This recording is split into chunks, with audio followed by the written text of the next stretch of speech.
Boa tarde, em nome do Centro de Reflexão Cristã, agradeço a presença de todos para este dia em que estamos a evocar a memória de um querido amigo, Luís Salgado de Matos, que nos junta aqui hoje para esta conversa de evocação, de memória, de testemunho, de exemplo, e por isso eu passava a palavra ao José Leitão, presidente do Centro de Reflexão Cristã, que, enfim, vai dar o início a este encontro. Eu queria começar por agradecer a presença também de todos.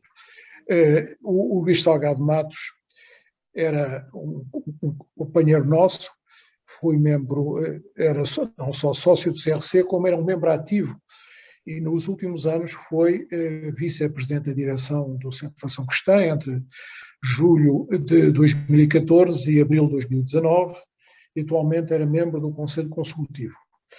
Ele valorizava e dava importância ao nosso projeto, à nossa forma de presença na sociedade, e efetivamente gostava de começar por dizer que o Luís Salgado Matos, que eu conheci-o em 1970.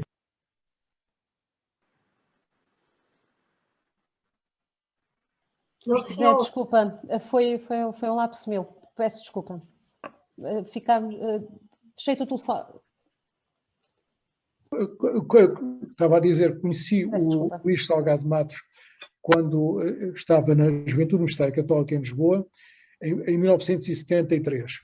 Nós convidámos-o na altura para falar sobre a conferência sobre a cooperação e segurança na Europa. É por isso que eu sei a data, exatamente. E a partir daí, realmente começou uma amizade, teve vários momentos, e eu, realmente, uma das questões que eu gostava de sublinhar é que o Salgado Matos foi sempre católico.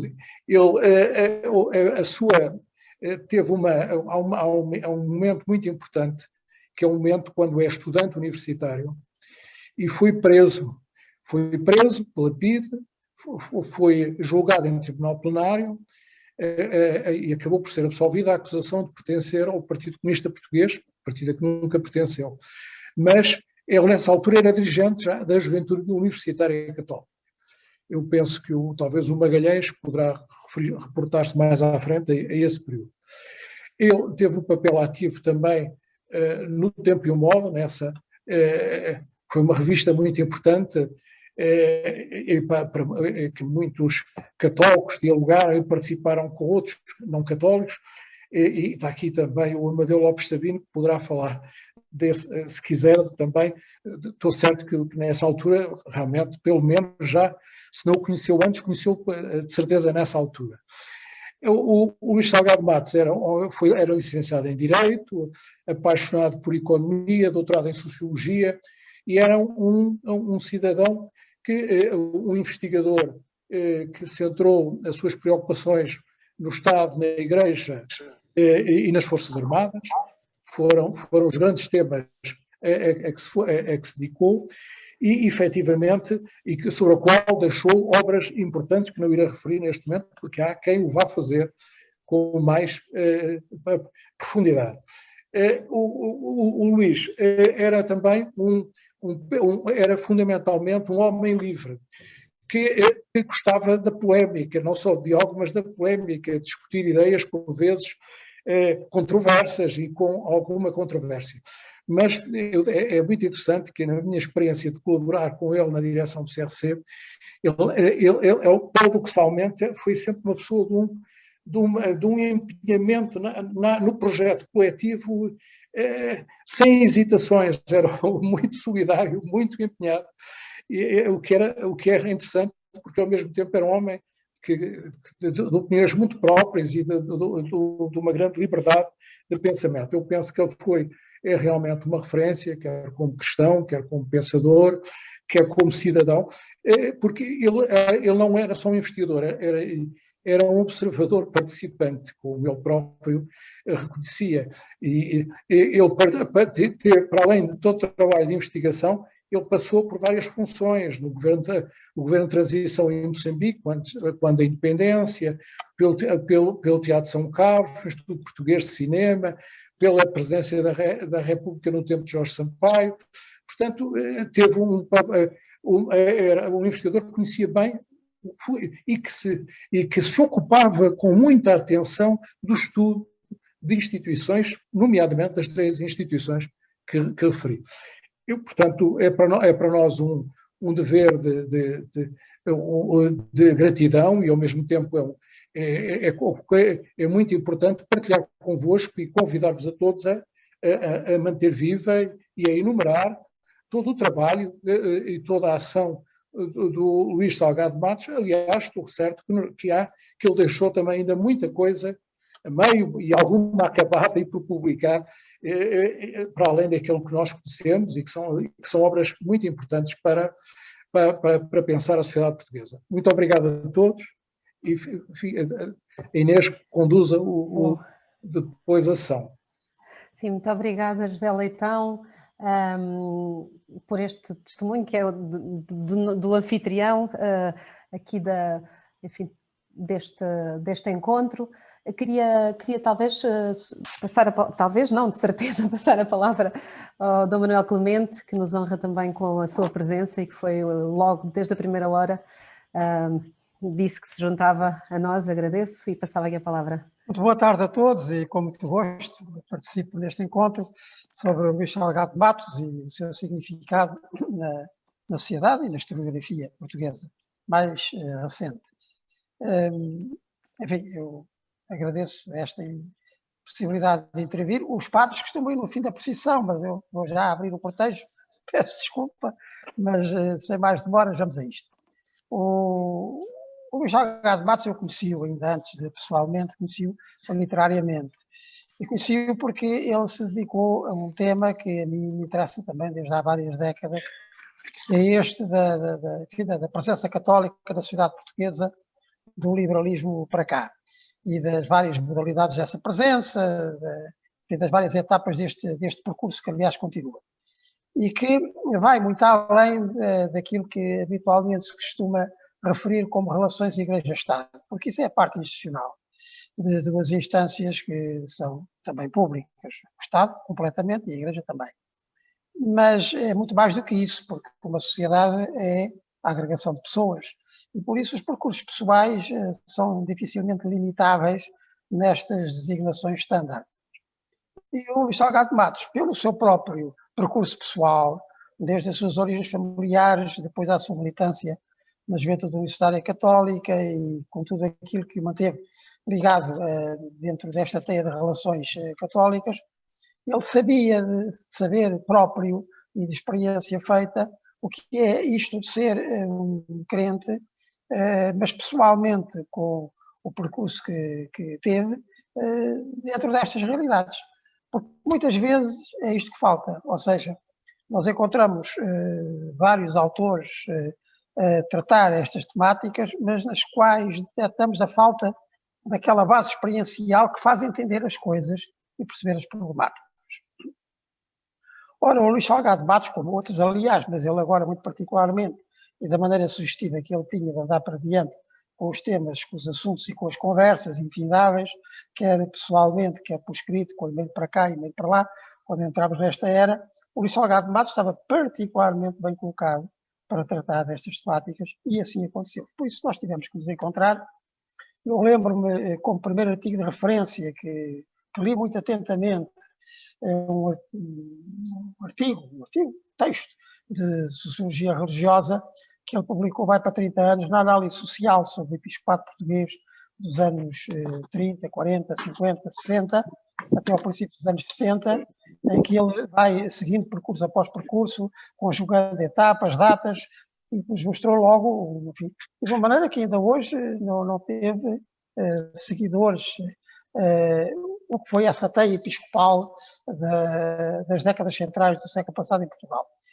E depois, muito especialmente, a entrada que ele fez para o Dicionário de História de Portugal, na segunda edição do dicionário, sobre o Cardeal Sergério. Eu várias vezes insisti com ele, Luís, tire isso daí, peça licença aos editores e publique isso como um texto próprio. Isso dá-lhe, assim, em letra fácil de ler, um livro de 60 e tal páginas, porque a sua abordagem é tão original, a maneira de tratar dos assuntos é tão criativa, que é uma pena ficar apenas numa entrada de dicionário, que geralmente tem letra pequena, e quando nós temos mais dificuldade em seguir textos longos com letra pequena, ainda mais inacessível. Também foi nestas nossas conversas, que já muito mais recentemente, e depois de nos reencontrarmos no Centro de Estudo de História Religiosa, ele andou para diante com uma das últimas obras que fez, o Cardeal Sujeira propriamente dito. Mas ainda antes disso, por aquilo que o Zé Leitão já referiu, a sua teoria sociológica e não só sobre o estado de ordens, em que vê a conjugação destas três componentes, que segundo ele são basilares, a componente simbólica, que no caso português é representada maioritariamente e tradicionalmente pela Igreja Católica, embora depois tenha tido outras presenças. Depois a parte securitária, que é aquela que garante a defesa da sociedade e que está ligada às Forças Armadas, e depois a fase reprodutiva e tudo aquilo que reproduz uma sociedade, aquilo que a mantém, e que é o Estado propriamente dito. E com esta grelha que ele teve e que ele publicou, e por isso o doutoramento, muito sugestiva, ele tinha que encontrar necessariamente essa igreja a que ele não deixou de pertencer e conhecia de perto em muitos dos seus hierarcas e muitos dos seus leigos ativos e militantes nas suas diversas pertenças e componências. Daí que ele tenha um percurso historiográfico muito especial e uma enorme contribuição para nós compreendermos estas realidades. O seu estudo mais denso dos últimos anos, que eu tive, aliás, a oportunidade de apresentar no Porto, quando eu também era lá bispo, é sobre a lei de separação, que também tem uma perspectiva bastante original e sua de como aconteceu, porque é que aconteceu e como prosseguiu ou ficou. Assim, é uma série de elementos que eu queria aqui trazer e que faz, repito, do percurso pessoal, literário, historiográfico, sociológico do Luís Salgado Matos, algo muito específico e um contributo muito importante para nos entendermos como sociedade do passado para o presente e do presente para o futuro. E por isso só tenho que agradecer esta oportunidade de realçar, porque é importante vê-lo assim também. Muito obrigado.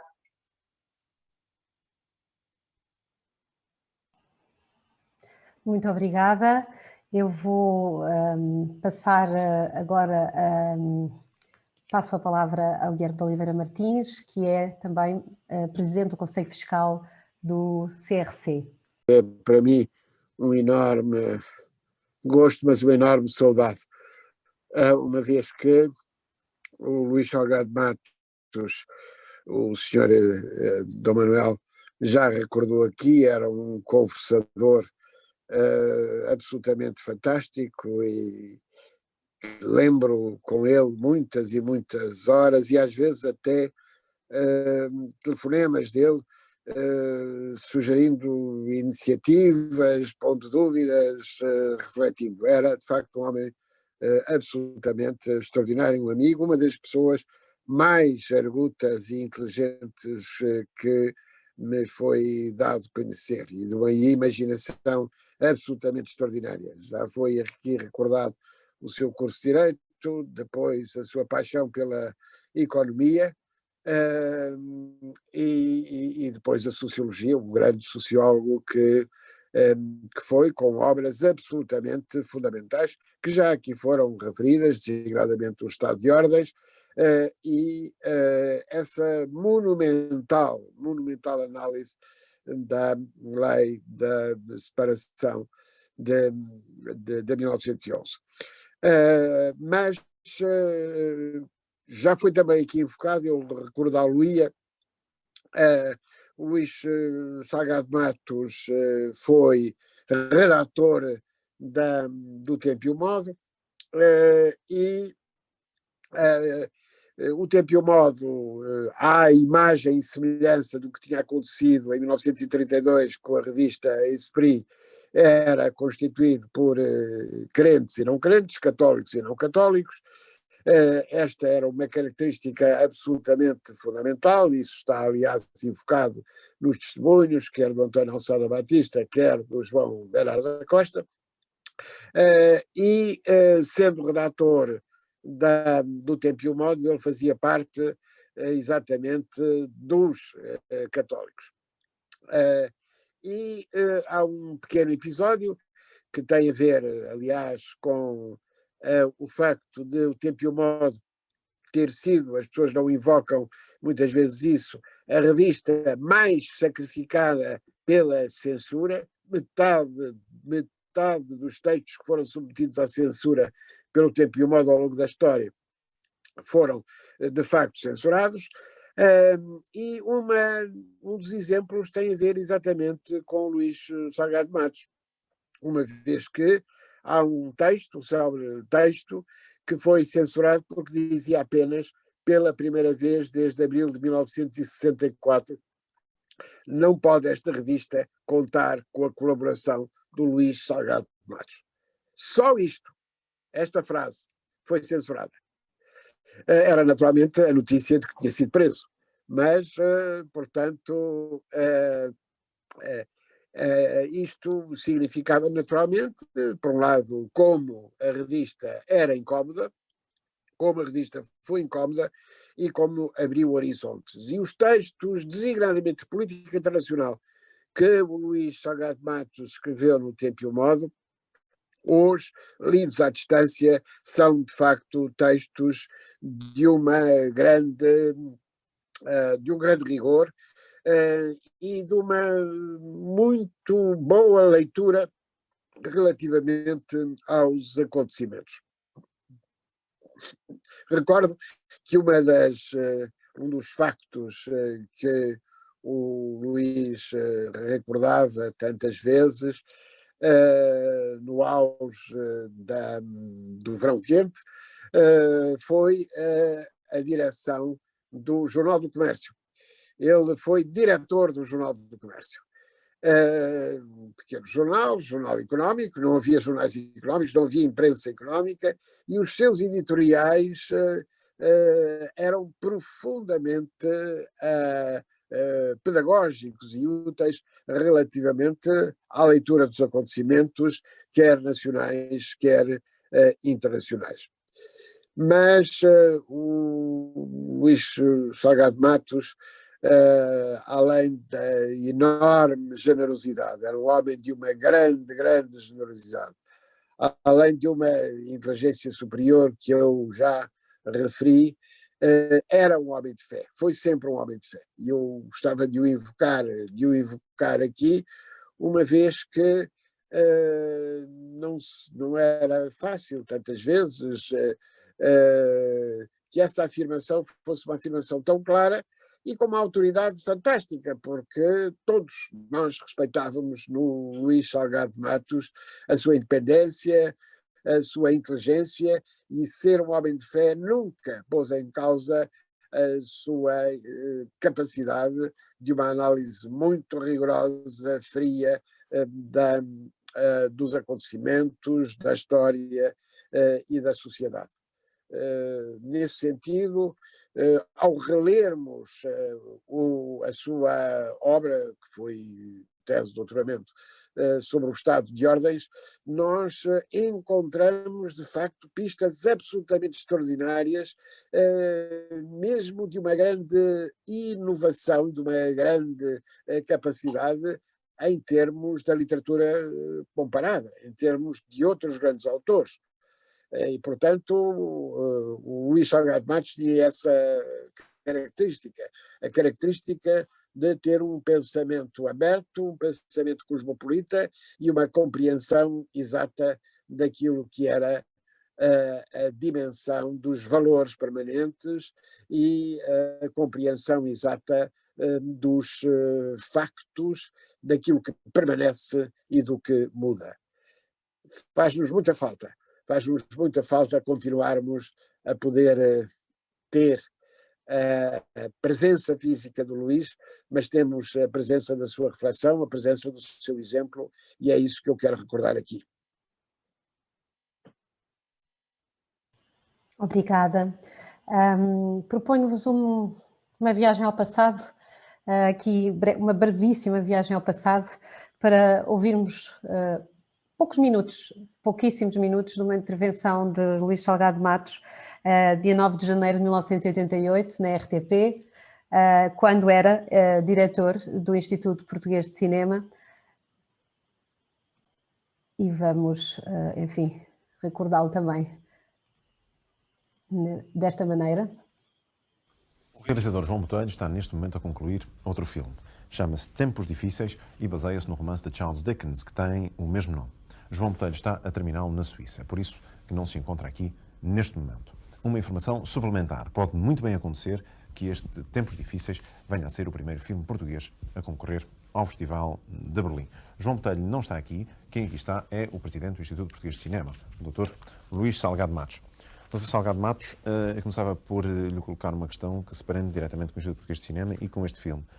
Quais os critérios que presidiram a seleção desta película como a melhor de 86? Os critérios de atribuição do Grande Prémio do IPC são os seguintes. É uma ponderação, uma mistura entre o número de espectadores que o filme teve e a opinião dos críticos de cinema na imprensa, na rádio, basicamente, porque na televisão não há propriamente crítico de cinema. O Instituto recolhe dados sobre as preferências dos espectadores, o número de bilhetes que foram vendidos na estreia comercial de cada filme português e pondera-os com a votação feita pelos críticos. E críticos têm metade de um voto para escolher o filme. A outra metade pertence ao público. Acha que o Instituto Português de Cinema tem correspondido às expectativas que se criaram à volta dele?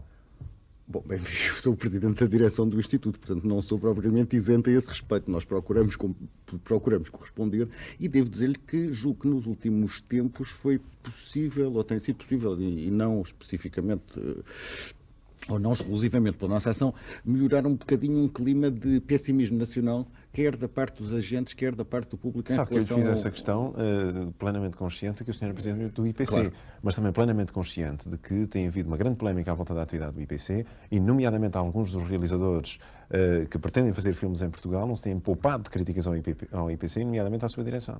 Sim, sem qualquer espécie de dúvida. Só que tudo o que eu quero dizer é que eu não posso dizer se tem correspondido às expectativas. Eu posso dizer-lhe se temos ou não temos um plano, se temos ou não procurado trabalhar o melhor e quais os resultados que temos conseguido. Mas não posso falar em nome... Mas que critérios é que usam, por exemplo? Enfim, foi um bocadinho só de um outro tempo, não é? Um daqueles tesourinhos que os arquivos da RTP têm à nossa disposição. Para continuarmos a nossa conversa aqui, a nossa partilha, eu queria pedir, parece-me que a Cátia tinha pensado chamar aqui a Cátia. Pode ser agora, Cátia? Ou dá-te jeito daqui a seguir?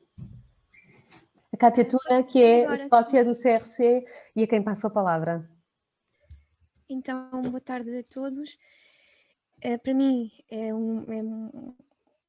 estou muito grato ao CRC por ter organizado este momento, esta homenagem ao Luís, que era um grande amigo. Eu preparei um texto que vou tentar ler sem me comover muito. E por acaso começo exatamente pelo cinema. João Botelho realizou um filme sobre a relação de amizade entre Fernando Pessoa e Mário Sá Carneiro. A amizade é assim interrompida pela morte por suicídio de Mário Sá Carneiro. O nome desse filme era Conversa Acabada. Esta expressão podia intitular também este luto que tenho vivido do meu amigo Luís Salgado Matos, Luís Filipe, Luís Amado de Passos. Quando, nessa conversa que acabou, escutava o Luís, tinha a sensação de estar num grande espetáculo intelectual, num concerto pensante extraordinário, a assistir a um bailado de ideias com uma coreografia genial. A inteligência do Luís fascinava-me. Até a sua bondade, que era enorme, parecia que não vinha do coração, mas da cabeça, diretamente resultante de raciocínios cheios de brilho. Eu devo muito ao Luís. Não esqueço a sua ironia, a que era capaz de desprogramar e reprogramar toda a realidade. não foi por acaso que um dos livros que leu na prisão foi exatamente O Riso, de Bergson. Não esqueço a sua total falta de paciência para com qualquer manifestação de mediocridade. Não esqueço a enorme demonstração de lealdade que teve para com o Centro de Estudos de História Religiosa, ao defendê-lo com vários artigos bastante argutos em vários jornais. Não esqueço a gigante generosidade intelectual com que ele me ensinou tantas coisas. No dia em que a mãe do Luís faleceu, recordo-me de ter ido jantar com ele e nessa ocasião o Luís disse-me que se costumava comover quando ia à missa. Isso foi de certa maneira uma revelação inédita para mim, porque nunca tinha talvez perspectivado do Luís como alguém comovível e sobretudo não tinha talvez nunca reparado até então num certo, ou mesmo num grande peso dramático que a fé cristã para ele tinha. Não sei exatamente por essa fé capaz de comover alguém como Luís, para quem era tão intuitivo decifrar o ridículo das pessoas e das coisas. Não sei, como dizia, se a conversa afinal estará mesmo acabada.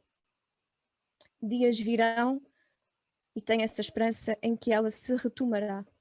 Muito obrigada. Muito obrigada, Kátia, por partilhares também esta comoção, que é de todos um pouco. Passava a palavra ao José Pedro Castanheira, sócio fundador do Centro de Reflexão Cristã, que também está aqui connosco hoje. Não sei se é oportuno. Sim, sim. Estou às escuras. Está um bocadinho às escuras. Estou um bocado às escuras. Estou aqui.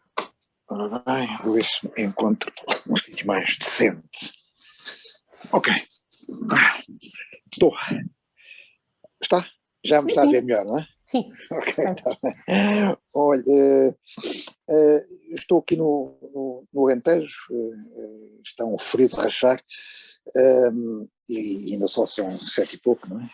Vou ter uma noite com as minhas gêmeas que acabaram de nascer no auge da pandemia, fui avô e vim para aqui, e quando o meu cunhado José Leitão me desafiou para intervir nesta sessão de homenagem, eu naturalmente que não podia deixar de aceitar, e faço com imenso gosto e com imensa honra, porque de facto o Luís Salgado Matos era uma figura inesquecível.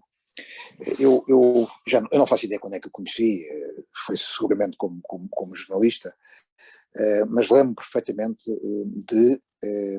do momento em que me cruzei de uma forma mais intensa com ele. Foi em 1995, quando da apresentação de um livro da Fátima Patriarca. Suponho que a questão social e o salazarismo, um livro editado pelo ICS, em 2 volumes. Eu já estava no Expresso,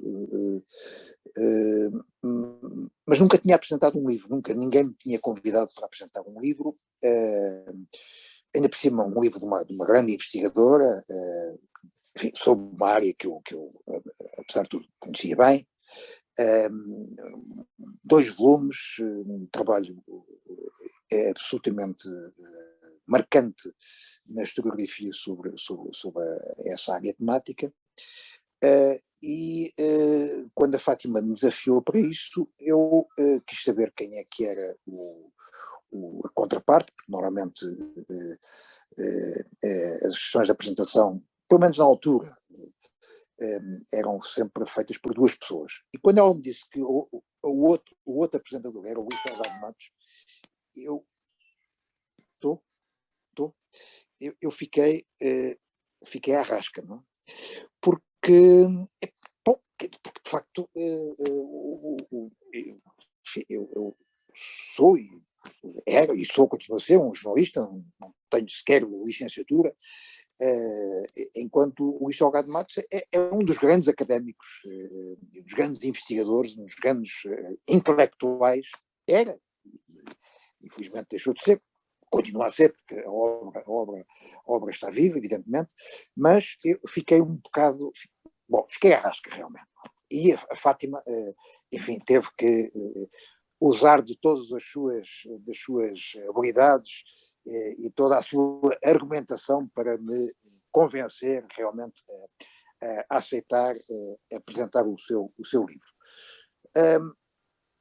Eu devo dizer que me preparei de uma forma intensíssima, como se fosse para um exame, porque sabia que o livro exigia isso e valia a pena essa preparação, mas, além do mais, tinha a sombra do Luís, e eu não queria ficar, enfim, muito mal na fotografia. Sabia que ficaria sempre a perder, mas já agora gostaria de fazer boa figura e, portanto, preparei muito bem, fiz um texto escrito, muito pensado, muito refletido, cheio de informação, cheio de documentação. Ao contrário, o Luís falou de improviso e devo dizer que fez uma deu uma lição magistral, não só sobre o que é apresentar um livro, mas sobre também sobre aquela área temática, não é? E sempre de uma forma extremamente original. Fez uma abordagem que eu tinha acabado de ler o livro de fio a pavio, tomando notas, preparando-me afincadamente, ele conseguiu realmente sempre falar de improviso, com a sua genialidade, com o seu humor enorme, com a sua abordagem muito fina, conseguiu de facto fazer uma leitura e uma abordagem completamente diferente daquela que eu fiz, muito sui generis e muitíssimo estimulante. Depois disso, fomos-nos cruzando ao longo do tempo, eu sempre como jornalista, em várias ocasiões, e finalmente tivemos um encontro, uma entrevista, essa entrevista nunca foi publicada, no âmbito da minha investigação para a biografia do Dr. Jorge Sampaio. Eu falei com mais de uma centena e meia de pessoas a quem entrevistei, pessoas que se foram cruzando ao longo da vida com o Jorge Sampaio, e evidentemente que tinha que falar também com o Luís Salgado Matos, uma vez que ele não só conheceu Sampaio, suponho que logo em 63, 64, portanto, a seguir à crise académica de que Sampaio liderou, mas depois, mais tarde, no segundo mandato de Sampaio, o Salgado Matos foi um dos seus conselheiros. Eu entrevistei para essa biografia e, como sempre fiz, tomei notas e quando cheguei a casa passei-as a limpo e aproveitei essas notas muitíssimo ricas para um texto biográfico do Luís Salgado Matos no Expresso Online quando ele faleceu. E é espantoso como é que a imprensa, de uma maneira geral, quase que ignorou a sua morte. Eu digo quase que ignorou porque a Lusa fez um texto sobre ele que inspirou quase todos os outros jornais. Não houve investigação própria, autónoma, não houve muita coisa que tenha sido de novo trazida sobre a vida e sobre a obra dele. E o que me leva a pensar que, de facto, todos nós temos deixado passar em claro gente que merece, evidentemente, ser melhor conhecida da opinião pública, e infelizmente acho que os jornalistas não têm feito exatamente o seu papel, o seu trabalho de casa, não é?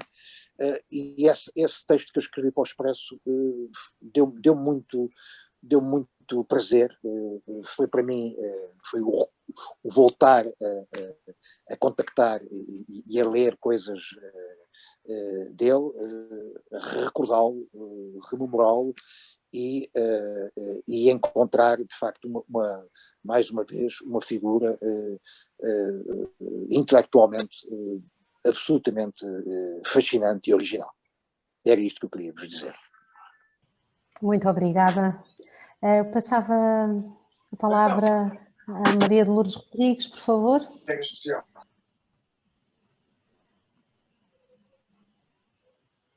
Ainda não as estamos a ouvir. Agora. Boa tarde a todos, saúdo os amigos aqui presentes, outras pessoas que não conheço, mas que é com muito gosto foi com muito gosto que aceitei este convite. Sou provavelmente a pessoa menos preparada e com menos legitimidade para falar sobre o Luís Salgado de Matos. Mas em qualquer caso faço por sentir dois deveres. Um é um dever para com o Centro de Reflexão Cristã, onde trabalhou, para o qual contribuiu muito, uma pessoa com muito estímulo e com a oportunidade de, no âmbito do Centro de Reflexão Cristã, manifestar a minha admiração e até a minha gratidão, que foi a professora Manuela Silva. Fui acompanhando que várias iniciativas eram lançadas, eu trabalhei durante muitos anos com a professora Manuela Silva, aprendi imenso com ela e nunca tive a possibilidade de participar em nenhuma das homenagens das várias que lhe foram feitas. Isso é um pouco o contexto da pandemia e para pegar um pouco numa deixa do José Castanheira, é que de facto a pandemia agravou mais as condições que temos para homenagear aqueles que perdemos. Perdemos também há pouco tempo o José Atalaia, a quem na minha geração, jovens da minha geração, muito devem e passou praticamente despercebido. E não sei se é um problema de jornalismo, acho que é também um problema da pandemia, que estamos a perder pessoas e não temos as condições para nos despedir delas, para lhes agradecer o contributo que deram para a vida pública. E, portanto, é por essa razão que considero que tinha o dever de falar, hoje como reitora do ISCTE, de uma instituição onde o Luís Salgado de Matos foi professor. Não foi meu professor, mas participou na vida da instituição num momento muito, muito importante. E era esse o testemunho, o contributo que queria dar para este encontro, para esta reflexão. E por isso peço licença para falar um bocadinho do ISCTE, das origens do ISCTE para chegar ao Luís Salgado de Matos. O ISCTE é criado em 72 e tem no âmbito de uma reforma promovida pelo Ministro da Educação, Veiga Simão, e tem um objetivo claro, muito claro, em todos os documentos que são produzidos na altura, que é o de contribuir para a modernização do país e para a modernização das atividades. Como? Criando uma nova instituição que vai ensinar novas matérias. E essas matérias são as ciências do trabalho, que mais tarde se transformam em sociologia, e a gestão. E para este projeto há duas figuras que são essenciais. Uma é o Adélio de Sedas Nunes, que tinha anos antes criado o GIS, o Gabinete de Investigação Social, que formou muitos jovens, nessa altura, no final dos anos 60, início dos anos 70, muitos jovens na investigação em ciências sociais sobre o país. E, portanto, é uma figura, Sedas Nunes, com o GIS e os seus bolseiros e investigadores, é um elemento muito importante, porque fornece os primeiros professores para a formação em ciências sociais. E a outra figura muito, muito importante, e evidentemente sem referir o professor Veiga Simão, é o Gomes Cardoso, engenheiro, quadro do Instituto Nacional de Investigação Industrial, e que traz consigo o contributo da engenharia e da preocupação com a modernização das empresas, da administração pública, da economia, a modernização das condições de trabalho, o direito do trabalho. Há várias figuras, não apenas engenheiros, mas também juristas, que são muito importantes nesta combinação entre as ciências sociais e o mundo da gestão e das empresas, e que foram deixaram uma marca que ainda hoje é uma marca do ISCTE e que foi ao longo de todos os anos,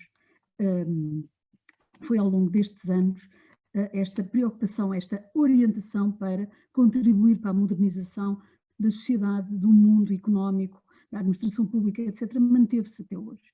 E os primeiros professores do ISCTE foram justamente estes jovens formados no GIS, sob a coordenação do Adélio de Sedas Nunes, mas a que se juntaram logo a seguir ao 25 de Abril, jovens licenciados vindos, regressando a Portugal, com formação feita no estrangeiro, e que uns regressam do exílio, outros regressam porque é uma oportunidade de abertura que o país lhes oferece, e é este grupo de jovens de direito, de economia, muito curiosos sobre o conhecimento da sociedade portuguesa nas dimensões mais sociais e económicas, e os engenheiros ligados ao mundo do trabalho, cuja preocupação era a modernização das empresas.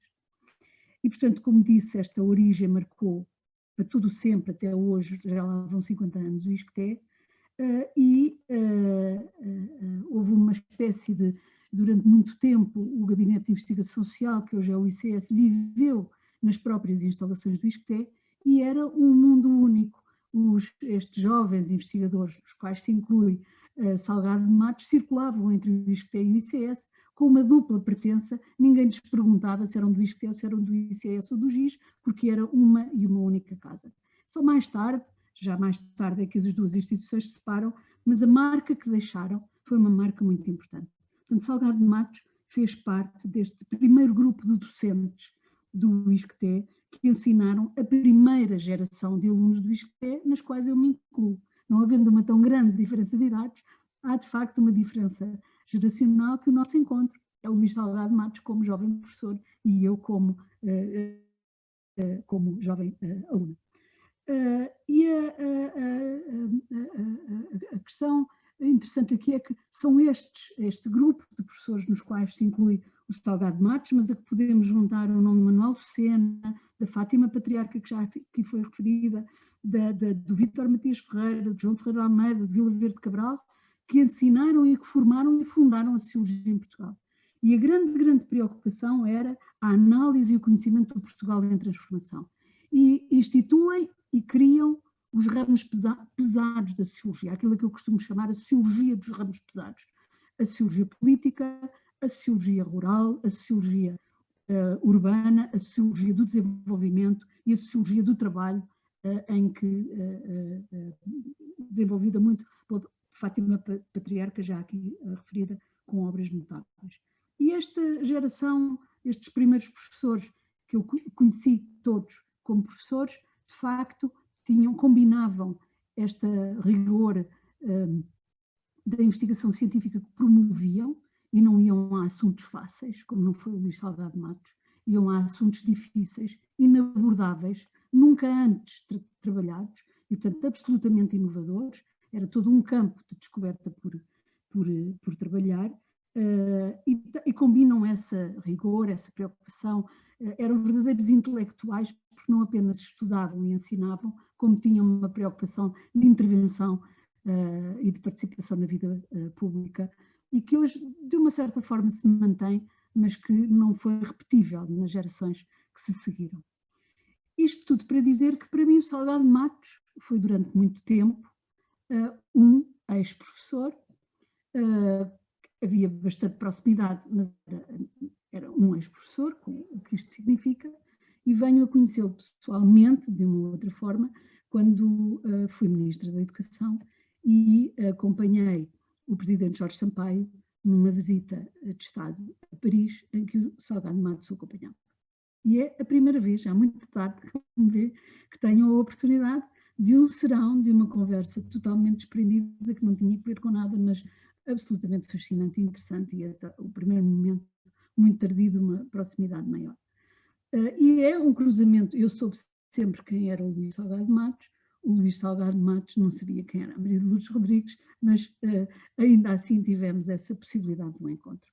E é um testemunho muito singelo, muito humilde, que gostava de sublinhar que é com gosto que participo numa conversa promovida pelo Centro de Reflexão Cristã, por essa minha ligação à professora Manuela Silva, também ao José Leitão e às outras pessoas que conheço, que são militantes desta causa, não sendo eu militante, e também porque nos faz falta cultivar a memória das instituições.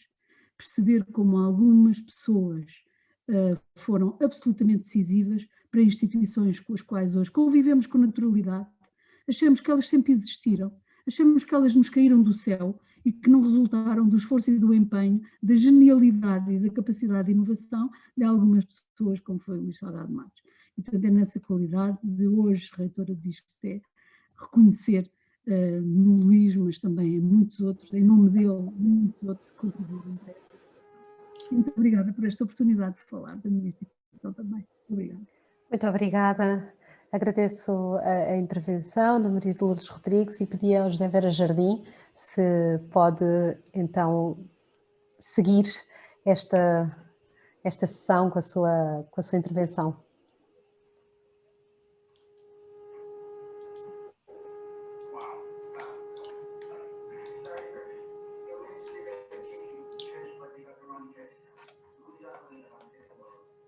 Nós não estamos a ouvi-lo. Como eu sou um nabo, também a idade explica estas coisas, não é? A gente primeiro que se habitua a estas tecnologias e já estar aqui já é um avanço que é de reconhecer que é notável. Bom, eu conheci o Luís há muito tempo, precisamente quando ele entrou um dia na Livraria Moraes, onde se reuniam normalmente uma série de pessoas ligadas ao tempo e modo.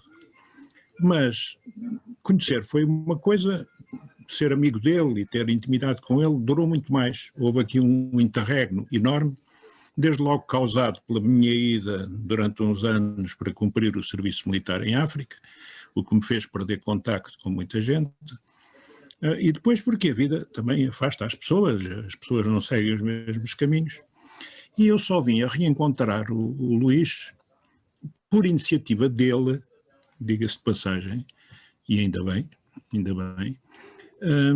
há cerca de 22, 23 anos. Nós interessávamos por um assunto especial que não tem sido aqui. Suponho que o Sr. Cardeal terá falado disso, mas eu, com esta minha dificuldade de mexer nestes instrumentos, ouvi-o mal, porque tinha o som no mínimo e julguei que tinha no máximo, e portanto um dia talvez tenhamos a ocasião de conversar os dois um pouco sobre o comum amigo Luís Salgado Matos. Foi há cerca de 20 e tal anos, e o que é que levou o Luís a aproximar-se e a tentar que nós tivéssemos uma intimidade maior de diálogo, de discussão, que era, aliás, o que ele mais gostava na vida, acho eu, era discutir, era falar, era conversar, horas e horas a fio.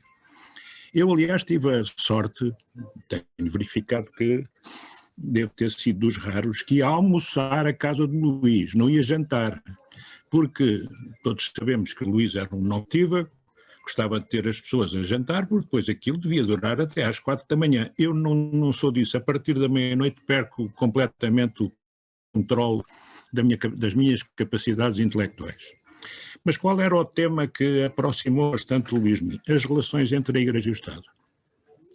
Estávamos numa altura em que eu pensava muito que era preciso renovar uma lei do antigo regime que não tinha dado qualquer resultado e por causa, que era a lei de liberdade religiosa, que era preciso fazer alguma coisa no sentido de melhorar, digamos, o estatuto das religiões minoritárias como condição praticamente sine qua non de um diálogo aprofundado entre as várias religiões e, sobretudo, entre essas religiões minoritárias e a Igreja Católica, que, como nós sabemos, é de longe a Igreja amplamente maioritária no nosso país. O Luís interessava-se muito por esse tema, era um dos temas era um dos blogs que ele tinha, lembrar-se-ão, porque era um blog de economia, mas era um blog também precisamente das relações entre a Igreja e o Estado. Chamava-se, suponho, Estado e Igreja, e ele mandava-me sempre o blog, mandava-me os dois blogs, mas eu preferia ler mais, mas também gostava de ler o blog da economia, embora às vezes, efetivamente, eu tivesse dito ao Luís, estás cada vez mais provocador, porque ele dizia às vezes coisas, enfim, pronto, que era de grande inteligência, mas de grande, como é que eu hei de dizer, capacidade de criar novos esquemas, novas maneiras de pensar e que por vezes iam, a meu ver, eu era mais conservador do que o Luís neste aspecto e, portanto, tínhamos discussões infindáveis. O que eu vos queria dizer de mais importante é o seguinte: nós tínhamos uma boa relação, uma relação bastante íntima, que também se aprofundou quando ele esteve com o Jorge Sampaio, e também continuou a aprofundar-se quando ele foi assessor de um grande amigo meu e dele, o Júlio Castro Caldas, no Ministério da Defesa. Ele trabalhou com o Júlio Castro Caldas, infelizmente também já desaparecido há pouco tempo, mas já desaparecido. E portanto, nós estávamos praticamente de 15 em 15 dias reuníamos. Reuníamos, quer dizer, estávamos os dois, que não era uma reunião propriamente formal, estávamos os dois. E isso levou-nos digamos, ele muitas vezes mandava-me os textos que queria publicar e dizia, gostava de ouvir a tua opinião, até que um dia também me pediu, como ao Zé Pedro Castanheiro, ou melhor, a mim pediu-me mais, pediu-me que fizesse um prefácio a um livro, que já aqui foi citado, que era precisamente da separação entre a Igreja e o Estado, que a propósito da República. O Zé Pedro Castanheira encheu-se de medo, eu não, eu fui um inconsciente. E portanto disse, com certeza, eu faço o prefácio, não, sem problema nenhum e tal. Só quando me deparei com a obra, disse o sarilha que eu me fui meter, porque realmente a obra não é aquela descrição típica das relações entre a Igreja e o Estado na República, mas é à moda do Luís uma descoberta de caminhos, de novos caminhos de investigação, de novas verdades ou de novas formas de encarar a realidade, em que muitas vezes nós não estamos habituados a isso. A nossa cultura, não sei, não é muito, não põe muito em causa os esquemas habituais de análise de certo tipo de fenómenos. E, portanto, agora aconteceu aqui qualquer coisa que eu deixei de me ver, que é o menos importante. Já está resolvido. Não foi consigo. Tudo bem.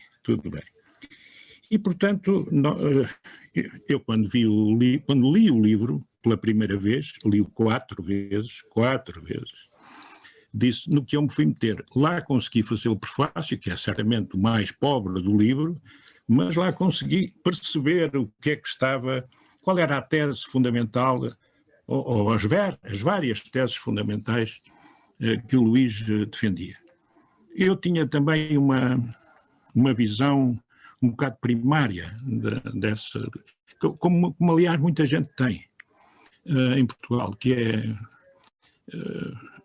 a República perseguiu a Igreja, foi um grande erro, foi isto, foi aquilo, mas pronto, mas ninguém faz distinções entre os vários períodos da República, entre as várias reações da Igreja, etc, etc. E, portanto, isso deu-me imenso trabalho, mas aprendi muito. Aliás, aprendi sempre muito com o Luís. Mas há um aspecto que eu já tive a ocasião de frisar quando tive a honra de participar nas exéquias do Luís, infelizmente, há umas semanas. Eu não contei esta história, mas vou contá-la agora, para mostrar o que era o Luís como homem.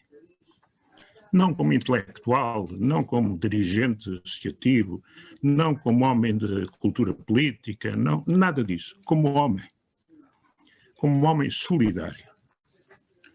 Eu, há um ano e tal, em novembro de 2019, perdi a minha mulher, depois de 40 e tal anos de casamento.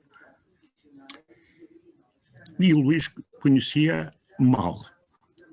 Conhecia sobretudo por um livro de poemas que ela publicou, ainda foi a tempo de ver o primeiro livro de poemas, há de haver outros, mas até com a ajuda do Luís, porque o Luís estava também muito empenhado nisso. Ele conhecia sobretudo através desse livro de poemas. Era um livro de poemas muito ligado a Moçambique, onde, como sabem, o Luís esteve até ocupando cargos oficiais. E, portanto, o Luís conhecia relativamente mal a minha mulher, mas desde poucos dias depois do falecimento dela, até poucos dias antes da morte do Luís, Não houve nenhum dia em que ele não me telefonasse. Às vezes eram conversas longas, muito longas. Outras vezes eram conversas de ver como é que estás. Isto para mim significa um ato de solidariedade. Ele sabia que eu estava sozinho. Os meus filhos já foram, como é óbvio, fazer as suas vidas. Que eu estava sozinho e, portanto, percebi, passados dias, que a preocupação do Luís era que eu tivesse, pelo menos, felizmente tive bastante mais de outros amigos, mas ele era aquele que todos os dias, entre as 6 e 6:30 da tarde, às vezes com a Verónica, a mulher, a dizer temos que ir fazer isto ou temos que ir fazer aquilo, que eu ouvia, mas ele dizia, não, agora espera aí, que agora estou a falar a fulano. Todos os dias da semana, sábados e domingos, o Luís me telefonou. Eu acho isto definidor de um homem, de um ser humano especial, muito especial. E por isso falo disto, porque penso que isto é tão ou mais importante do que o aspecto intelectual, do que o aspecto político, do que o aspecto de grande de escritor, de homem que enriqueceu a nossa cultura. Eu trabalhei com ele em muitas coisas, aprendi muito com ele, até nos seminários no Instituto de Ciências Sociais, de Investigações Sociais, que eu, agora a propósito da intervenção da professora Maria de Lourdes, não percebia bem se era do Isqueté, se não era do Isqueté, mas era ali perto, era à esquina do Isqueté, e várias vezes lá fui, nos seminários que ele organizava bem interessantes, como também organizou na Universidade Católica várias coisas. Devo, aliás, dizer que dou inteira razão ao Zé Pedro Castanheira e outras pessoas que falaram da indigência da imprensa portuguesa face à morte de um homem como Luís, mas devo dizer que a Universidade Católica foi, porventura, a única instituição, para além do Zé Pedro Castanheira no Expresso, que publicou, graças ao Dr. Fontes, que suponho que está aqui presente também, uma pequena biografia, naturalmente, sobre o Luís, do Luís, mas muito bem feita e muito completa, e, portanto, acho que isso também deve ser realçado. O telefone já não toca às 6:30. Aliás, deixou de tocar, passando eu a ser quem telefonava, uns dias antes do falecimento do Luís. O que se compreende. A Verónica dizia-me que eu estava a dormir. Estava todo o dia a dormir, praticamente. E, portanto, o telefone não cabe.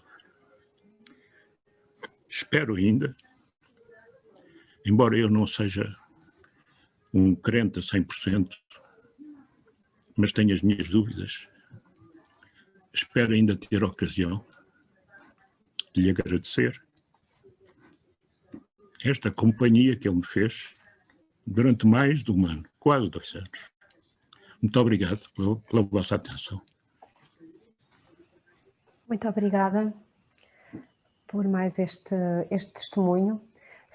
Para quem esteja a duvidar em que ponto é que estamos, faltam-nos 4 intervenções e agora propunha só, antes de ir a essas 4 intervenções, mais um pequeno regresso ao passado, muito breve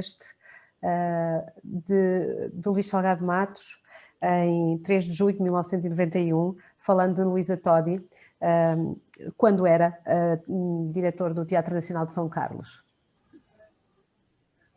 Em 1788, Luísa Todi cantava na reinauguração da Ópera do Estado, em Berlim.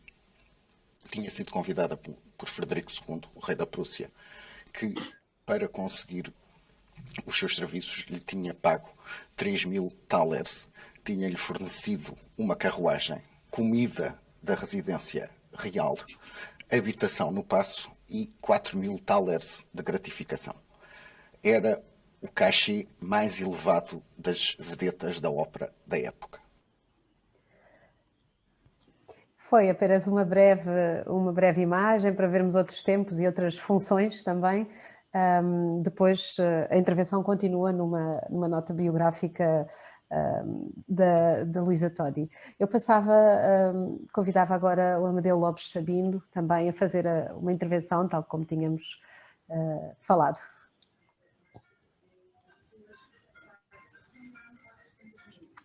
Não se ouve. Aí no canto inferior direito do seu ecrã deve ter um microfone. Canto inferior direito, inferior esquerdo, desculpe. Esquerdo, disse mal. É o microfone que deve estar mudo, não é? Amadeu, vou-lhe enviar uma espécie de convite, que se calhar é mais fácil, eu ativo. Agora já está? Já pode falar. Já está. Já sim, já. Muito obrigado pelo convite. Eu não digo que tenho prazer propriamente em falar nestas circunstâncias, porque elas se referem a uma homenagem pela morte de um amigo, de um grande amigo, e de uma pessoa, uma das raras pessoas por quem eu tive uma grande admiração na vida. Já foi dito aqui por vários intervenientes, começando por Sua Eminência, o Sr. Cardeal, e agora este depoimento magnífico do Vera Jardim sobre a amizade.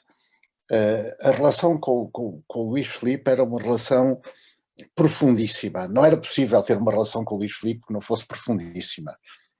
Era possível não ter relações com o Luís Filipe. E ele não tinha relações com muita gente.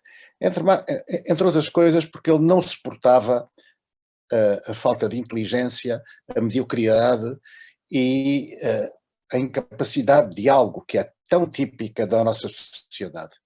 Ele não suportava isso e, portanto, para muita gente, ele era alguém com quem não se podia relacionar.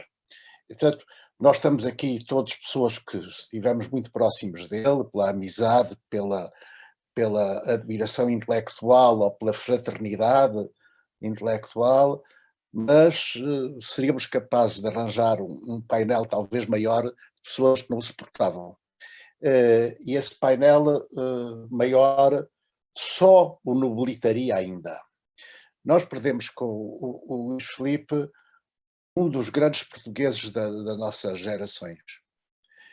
E, infelizmente, passou despercebido em grande medida pela vida, pela morte, como já foi dito a propósito pelo Zé Pedro e também pelo Vera Jardim, José Vera Jardim, que o que se passou com o silêncio sobre a morte dele é bem significativo e é bem, digamos, característico do que é, infelizmente, o nosso país, onde pessoas como Luís Filipe não são fáceis. Eu conheci-o na universidade, ou seja, na Faculdade de Direito de Lisboa, que era, há aqui pessoas como o Zé Vera Jardim que podem testemunhar isso, também, uma escola paradoxal.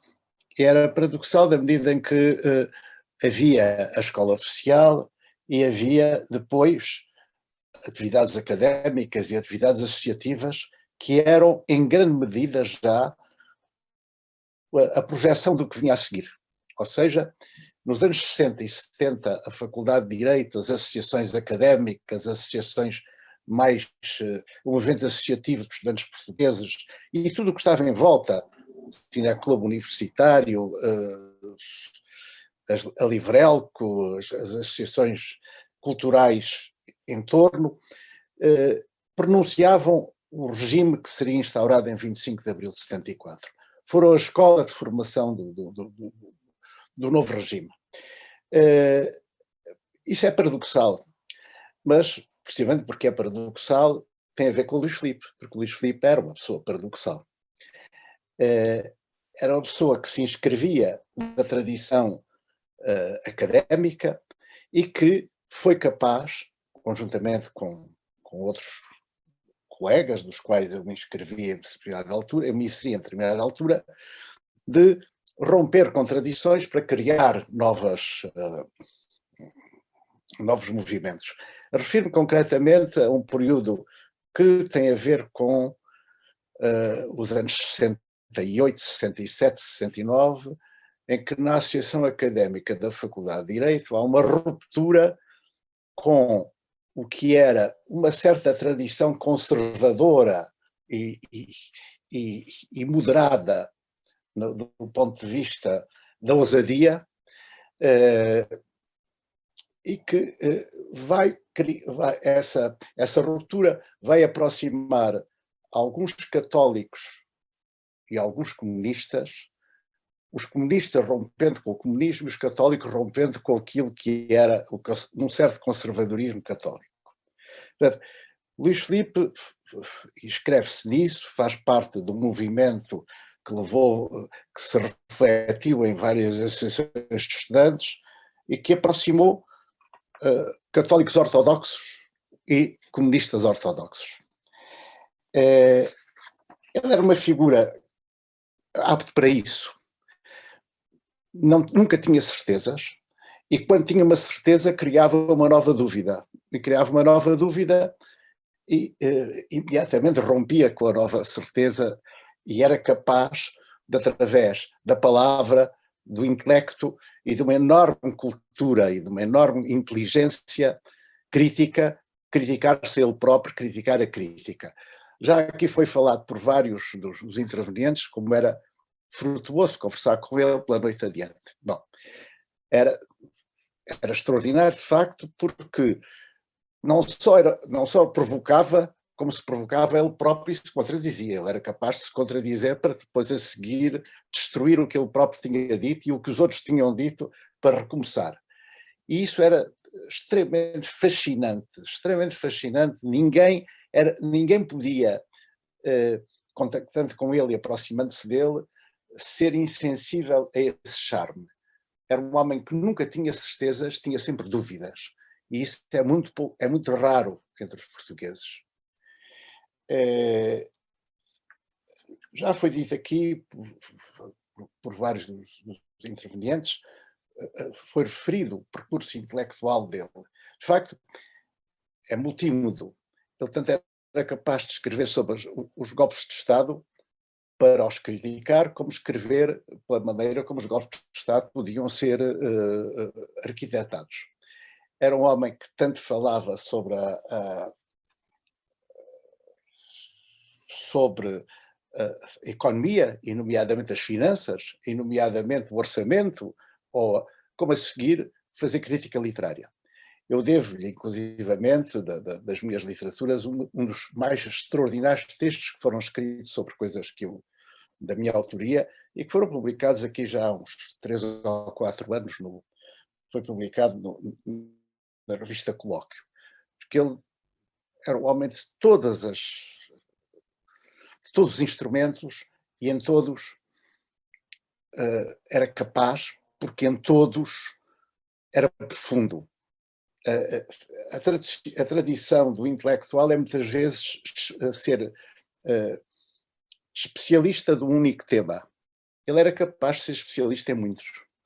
E era especialista, porque não era apenas um flaneur, não era apenas uma pessoa que passava pelas coisas, ele interessava-se profundamente. Dizer que o Luís Filipe nos faz falta a todos nós é um truísmo. Faz falta ao país, faz falta ao pensamento português e não é substituível. Não é possível substituí-lo, é possível sim render-lhe uma homenagem, nomeadamente procurando uma grande biografia crítica dele, um grande estudo sobre a obra dele e publicar muitas coisas que ele deixou incompletas ou dispersas, muitíssimas. O computador dele está cheio de maravilhas. Nos últimos meses de vida, ele estava a escrever diretamente em inglês um texto que é preciso recuperar e que é preciso encontrar.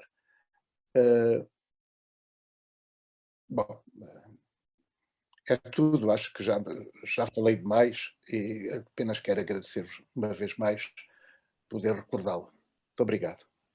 Obrigada. Eu peço desculpa, Obrigada. só para me despedir e felicitar o CRC por esta magnífica oportunidade de partilharmos tantas recordações. Não é cheias de passado, é cheias de futuro. Boa noite a todos, muito obrigado. Muito obrigada, muito obrigada. Muito obrigado. Passava agora. Muito obrigado. Muito obrigada. Passava a palavra ao Alberto Minto Magalhães, que também é sócio do CRC, membro do Conselho Fiscal.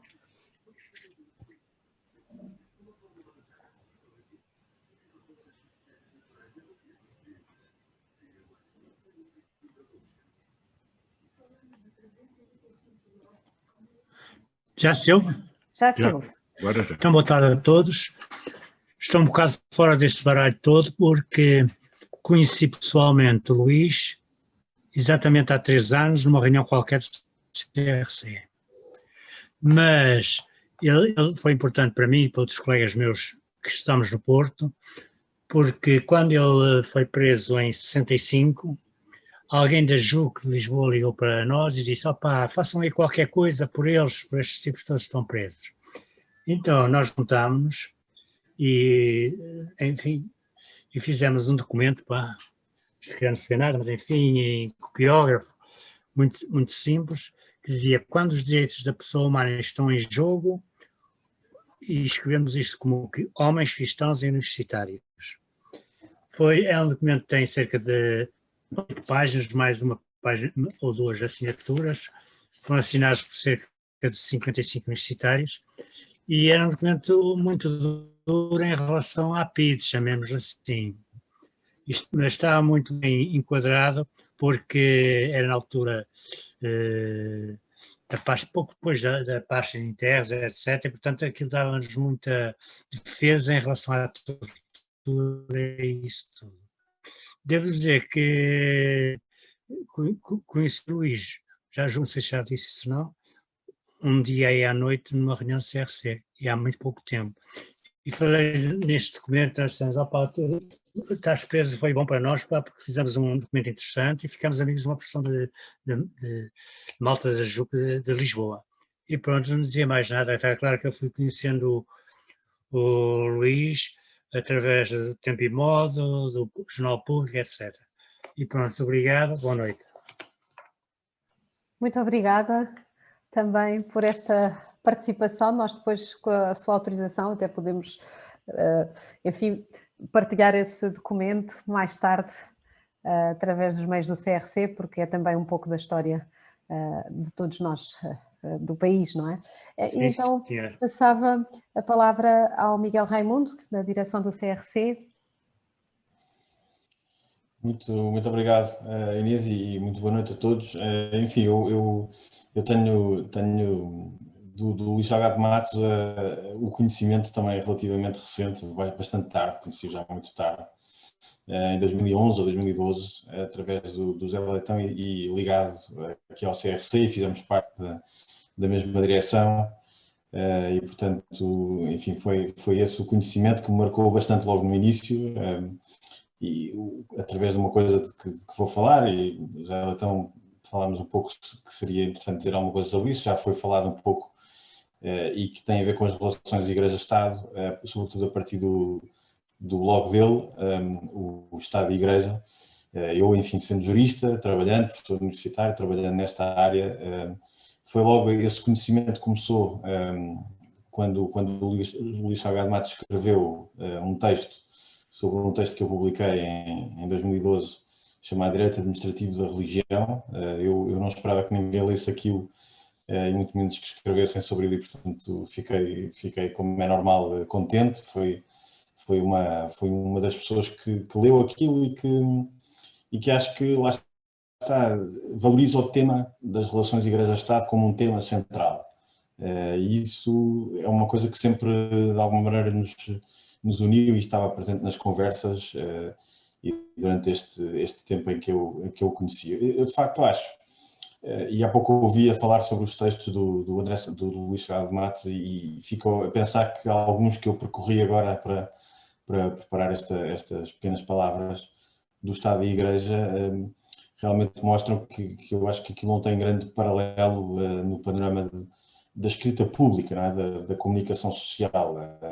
Ele faz ali a tentativa de estudar e de analisar as questões da atualidade em Portugal e no estrangeiro, que é realmente de uma cultura e de uma abrangência incrível, sobre esse prisma, ou seja, da relação entre Estado e religião, que é uma coisa realmente mesmo que eu acho refrescante e que não é feito daquela maneira em nenhum lado. Ele diz as esferas são separadas, mas estão relacionadas, e ele vai exatamente ali ao ponto da ligação às vezes extensa, não é? Entre Estado e religião ou igreja, e ele consegue de facto tratar temas muito atuais, alguns pouco óbvios, mas que ele trata de uma forma totalmente refrescante. E eu realmente gostava de ver mais disto no discurso público. Acho que, salvo honradas exceções, a comunicação social e quem intervém sobre estas matérias tem uma visão normalmente muito distanciada, redutora, pouco informada, com pouca capacidade crítica, e vai fazer muita falta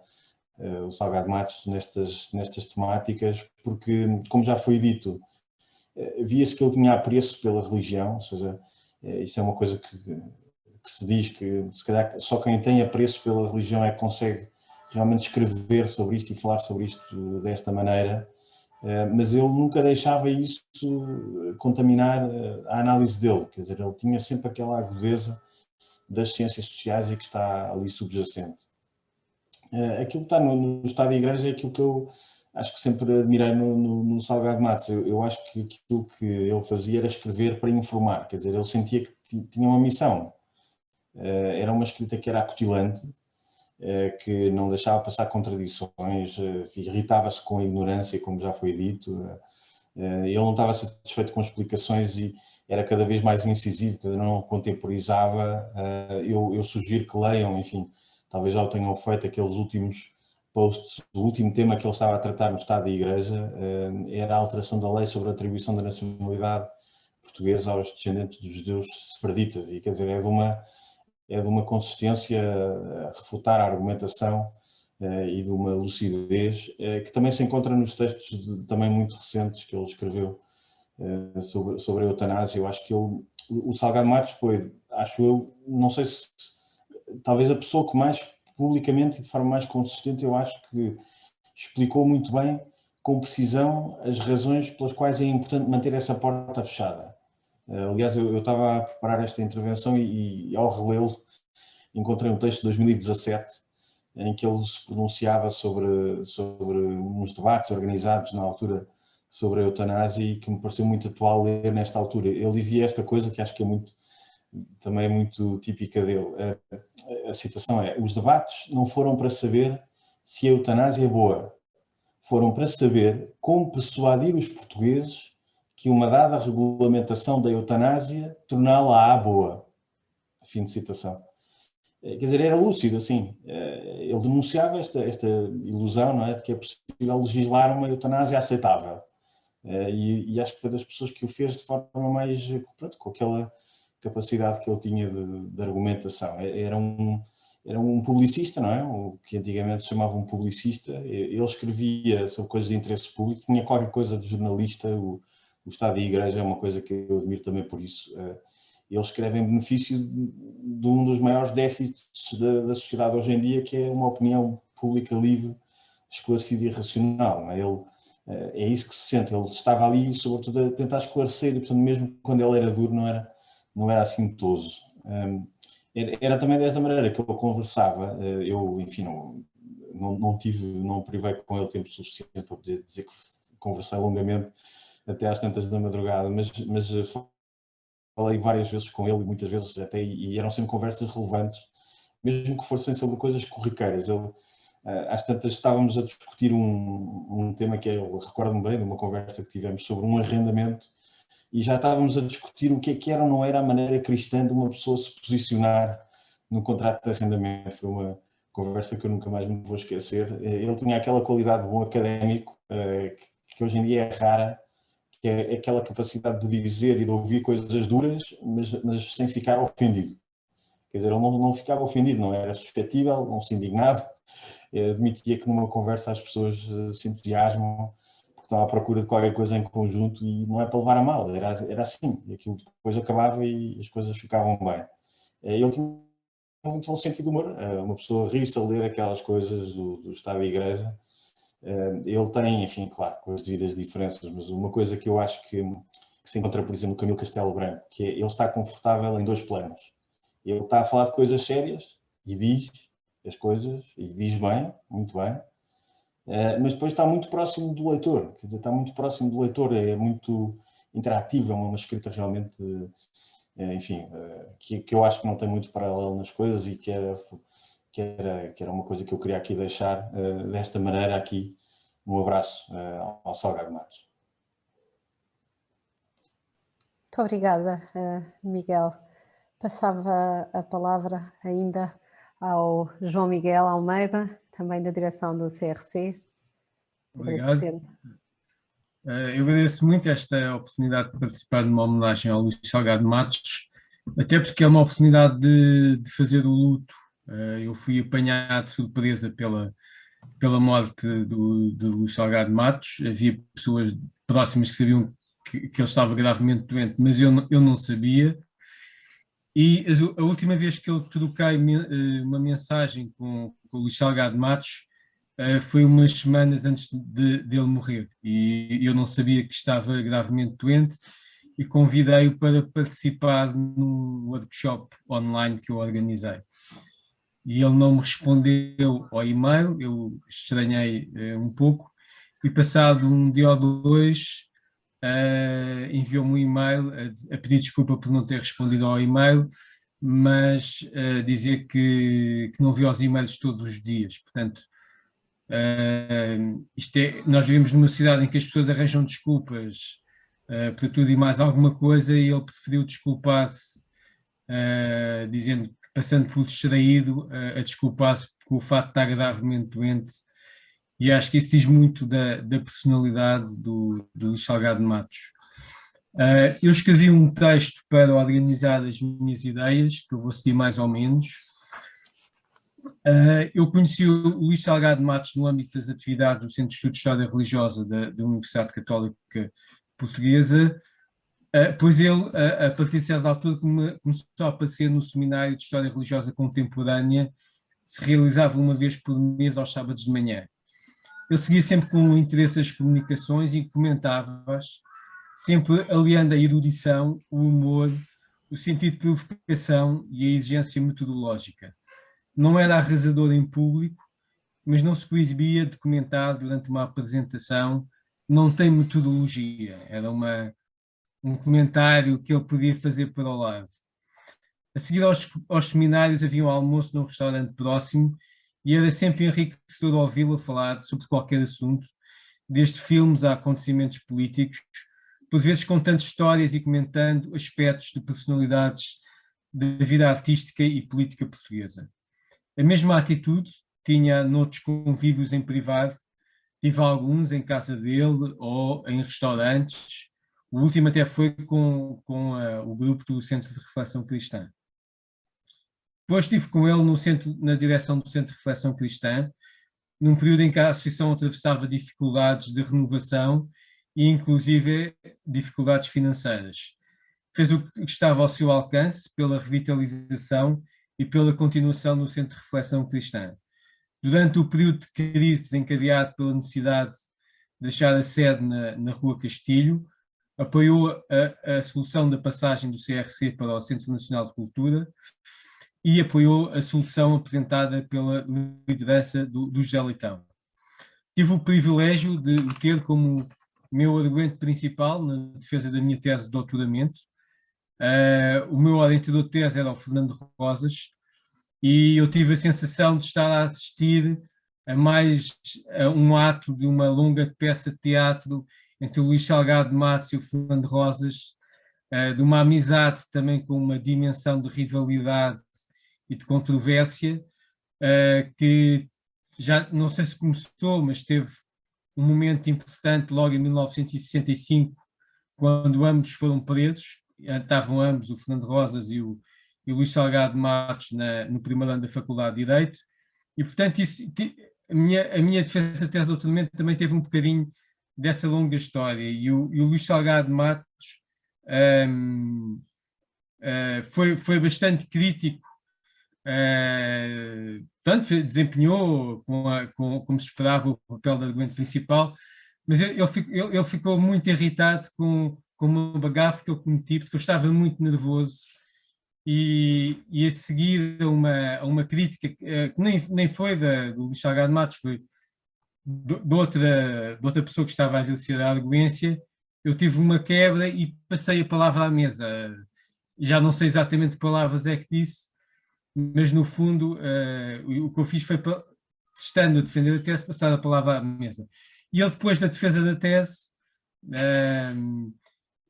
deu-me uma grande pancada e disse que eu era um mal educado e que não podia estar, não podia ter essa atitude informal, porque o Luís Salgado Matos também era uma pessoa que, sendo um outsider, às vezes, e tendo um lado irreverente, também tinha um lado muito institucional e de grande respeito pelas formalidades. E essa também foi uma lição que ele me deu.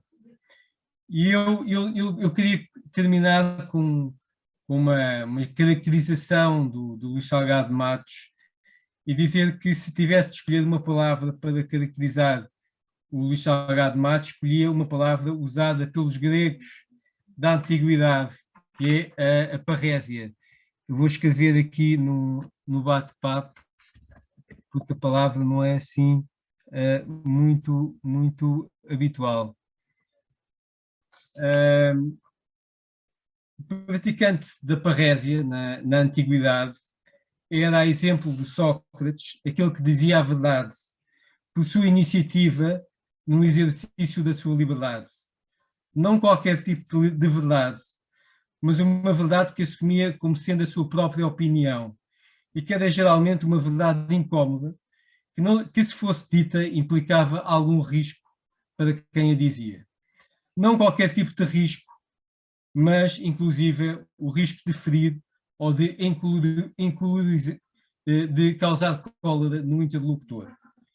E, no entanto, o praticante da parrésia arriscava-se a dizer a verdade, levado por um sentimento de dever social. A parrésia podia ser praticada em dois contextos: a democracia e a amizade.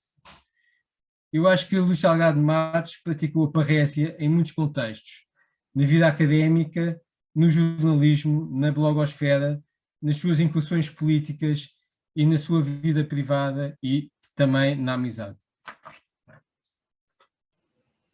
Muitíssimo obrigada, João Miguel.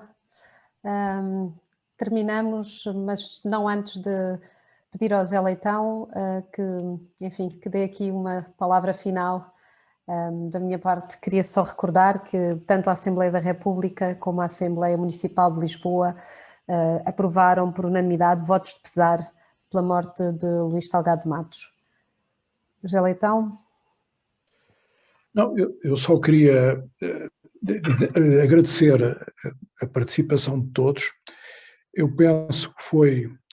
Eu quero confessar o seguinte: à medida que vocês falavam, eu ia ficando cada vez mais comovido, porque, digamos, é o espírito um pouco do Salgado Matos que perpassou em todas estas reflexões e todas estas evocações. A sua inteligência, mas também as suas qualidades humanas, a sua amizade, e realmente foram dados aqui testemunhos muito fortes e também a sua condição de crente, de cristão. O Luís era profundamente crente e realmente cada um é crente à sua maneira, e não há duas pessoas que vivam essa relação com Deus da mesma forma. Mas isso foi presente em vários testemunhos. Eu devo dizer que houve ali uma pequena palavra da Cátia Tuna que nesse aspecto me impressionou profundamente e mexeu profundamente comigo. E eu realmente, nós vamos continuar estas homenagens ao Luís, porque ele deve continuar, o seu pensamento deve continuar a provocar-nos e alimentar-nos. Naturalmente que na próxima reflexão cristã teremos dedicaremos um dossiê ao Luís e pediremos que alguns de vocês passem a escrito algumas notas que aqui referiram, porque é importante mantermos viva, continuarmos a contar com ele, com o seu pensamento para o nosso dia-a-dia, e estou certo que realmente ele estará em paz no amor de Deus em que ele sempre confiou. Muito obrigado a todos. Muito obrigada. Até outro momento. Obrigada também. Muito obrigada. Eu, se fosse possível, queria só dizer uma coisa. Naturalmente já me cortaram o pio. Não, não. Eu não sou membro do Centro de Reflexão Cristã. É. Não, eu sou um amigo.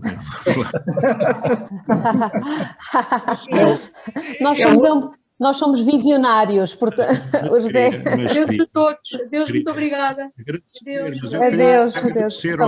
queria agradecer ao Centro esta iniciativa. Acho que não se pode ficar por aqui, não podemos ficar por aqui, devemos fazer um esforço todos para que o Luís tenha as homenagens, não por ele, mas porque é justo que as tenha, e porque é um exemplo também para todo o pensamento ou não pensamento do país. E queria só dizer uma coisinha de meio minuto. O Miguel Raimundo referiu uma coisa que me impressionou muito. Houve umas pessoas, entre as quais ele me contava, que se revoltaram muito em relação a medidas que estavam a ser tomadas ou que pensavam ser tomadas em relação aos sefaraditas, aos judeus sefaraditas. E o Luís ajudou-nos muito nisso, porque o Luís manteve essa guerra, chamemos-lhe assim, sempre no seu blog, falava comigo dia sim, dia não sobre isso, dava-nos força, e a batalha não está ganha, devo dizer, mas ele faz falta, não estando cá, já não nos pode ajudar, mas enfim, esperemos ganhar essa batalha em nome do bom senso e em nome da solidariedade do país, em nome do país também, que todos somos. Obrigado. Um grande abraço, e eu estava a rever os textos do Luís sobre isso e não posso deixar de dar um grande abraço também aqui ao Zé Vera Jardim pelo testemunho extraordinário que nos deu. Muito obrigado. Obrigado. Muito obrigada. Muito obrigada. Até à próxima. Boa noite. Boa noite. Obrigada, boa noite a todos. Boa noite. Obrigada. Boa noite.